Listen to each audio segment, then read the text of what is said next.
అటువంటి రావణ్ణి సంహరించడానికి 9 రోజులు నవరాత్రి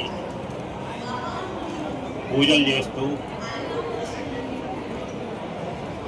వారిని సంహరించడం జరిగింది.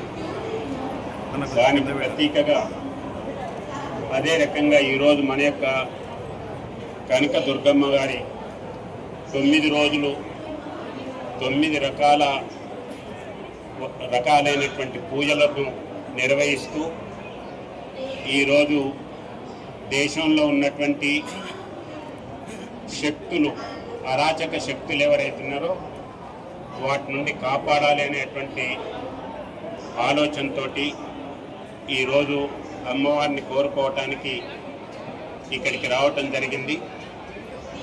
నరేంద్ర మోడీ గారు దేశంలో ఉన్నటువంటి అన్ని శక్తి పీఠాలని అభివృద్ధి చేస్తూ గత వారమే నేను గవర్నర్గా ఉన్నటువంటి త్రిపురలో త్రిపుర సుందరి ఆలయాన్ని,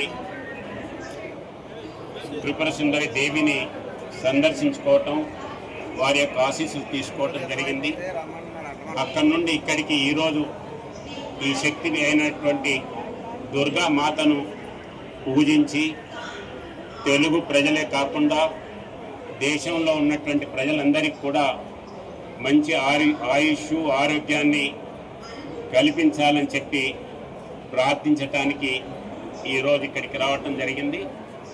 ఈ యొక్క నిర్వాహకులు భక్తులకు ఏ రకమైనటువంటి ఇబ్బందులు లేకుండా అన్ని రకాల సౌకర్యాలు కలిగిస్తూ ఈ నవరాత్రి ఉత్సవాల్ని ఘనంగా నిర్వహిస్తున్నందుకు ఈవో వారి యొక్క బృందానికి, అదే రకంగా ఈ యొక్క కార్యక్రమాన్ని దిగ్విజయం చేయటం కొరకు అనేక మంది స్వతహాగా సేవ చేయటానికి వచ్చినటువంటి కార్యకర్త సోదరులందరికీ కూడా నేను హృదయపూర్వకంగా ధన్యవాదాలు తెలియజేస్తూ ఆ యొక్క ఈ కాళీ దుర్గా మాతాని మరొకసారి అందరికీ ఆయుష్ ఆరోగ్యాన్ని కల్పించాలని చెప్పి ప్రార్థిస్తూ సెలవు తీసుకుంటాను.